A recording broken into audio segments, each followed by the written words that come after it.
اہل سرسار کی ایک قوم جسے قوم سبا بھی کہا جاتا ہے، اللہ تعالیٰ کی بے شمار نعمتوں کے اندر زندگی گزار رہی تھی۔ یہ قوم ایک عظیم تہذیب و تمدن کی مالک تھی۔ حضرت داؤد علیہ السلام اور حضرت سلیمان علیہ السلام کی باعظمت حکومتوں کے بعد ان کی حکومت زبان زد خاص ہو، لیکن اس بڑیے برعکس وہ اس قدر اسراف کرنے والے اور ناشکرے تھے کہ انہی روٹیوں کے ساتھ بچوں کا پاخانہ صاف کرتے تھے۔ بعد ازاں ان آلودہ روٹیوں کو اکٹھا کرنے سے ایک پہاڑ بن گیا تھا۔ پھر ایک سالے شخص نے وہاں سے گزرتے ہوئے ایک عورت کو دیکھا جو روٹی کے ساتھ بچے۔ خدا سے ڈر کہیں ایسا نہ ہو کہ خدا تیرے اوپر اپنا غضب ڈھائے اور تجھ سے اپنی نعمت چھین لے۔ اس عورت نے جواب میں مذاق اڑایا اور مغرورانہ انداز میں کہا، جاؤ جاؤ، گویا کہ مجھے بھوک سے ڈرا رہے ہو۔ جب تک سرسار جاری ہے مجھے بھوک سے کسی قسم کا کوئی خوف نہیں ہے۔ کوئی زیادہ عرصہ نہیں گزرا نہ تھا کہ اللہ تعالیٰ نے ان لوگوں پر اپنا غضب ڈھایا۔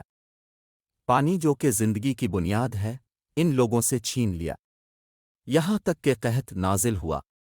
بات یہاں تک پہنچ گئی کہ ان کی ذخیرہ کی ہوئی تمام غذا ختم ہو گئی۔ آخر کار وہ مجبور ہو گئے کہ انہیں آلودہ روٹیوں پر ٹوٹ پڑے جو ان لوگوں نے اکٹھی کر کے پہاڑ کے مانند ڈھیر لگایا ہوا تھا، بلکہ وہاں سے روٹی لینے کے لیے صف لگتی تاکہ ہر کوئی وہاں سے اپنے حصے کی روٹی لے سکے۔ کفران نعمت، قحط اور ان کی بدحالی کے بارے میں مت۔ اور اللہ نے اس بستی کی بھی مثال بیان کی ہے جو محفوظ اور مطمئن تھی، اس کا رزق ہر طرف سے باقاعدہ آ رہا تھا، لیکن اس بستی کے رہنے والوں نے اللہ کی نعمتوں کا انکار کیا تو خدا نے انہیں بھوک اور پیاس کا مزہ چکھایا، صرف ان کے ان اعمال کی بنا پر کہ جو وہ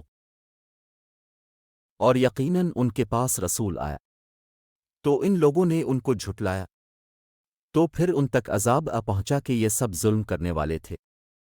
اسی قوم سبا کے بارے میں ایک اور واقعہ بیان ہوتا ہے کہ ان لوگوں نے اپنی زراعت کو بہتر طور پر کاشت کرنے کے لیے پانی ذخیرہ کرنے کی خاطر بے سوراخ اور دوسرے پہاڑوں سے گزرا ہوا پانی اس بند میں یا کر وافر مقدار میں جمع ہو جاتا تھا۔ قوم سبا نے اس پانی سے صحیح طور پر استفادہ کرتے ہوئے وسیع و عریض اور بہت سے خوبصورت باغات لگائے اور کھیتی باڑی کو رونق بخشی۔ ان باغات کے درختوں کی شاخیں اس قدر پھلوں سے لدی ہوئی ہوتی تھیں کہ کہتے ہیں کہ اگر کوئی شخص سر پر ٹوکری رکھ کر ان کے نیچے سے گزرتا تو پھل خود بخود ٹوکری میں گرنا شروع ہو جاتے اور قلیل مدت میں ٹوکری تازہ پھلوں سے بھر جاتی۔ لیکن نعمتوں کی کثرت نے انہیں شکر کرنے کے بجائے سرمست اور غافل کر دیا تھا، یہاں تک کہ ان کے درمیان بہت بڑا طبقاتی نظام وجود میں آ چکا تھا۔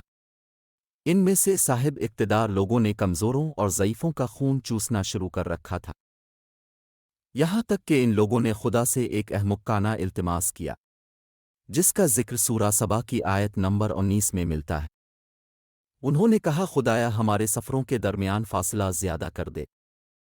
نوح نے اللہ تعالیٰ سے یہ التماس اس لیے کیا تاکہ غریبوں بے نوا لوگوں، عمرہ اور ثروت مند ان کے ہمراہ سفر نہ کرے۔ ان کی خواہش یہ تھی کہ آبادیوں کے درمیان خشکی ہو اور فاصلہ بہت زیادہ ہو تاکہ تہی دست اور کم آمدنی والے لوگ ان کی طرح سفر نہ کر سکیں۔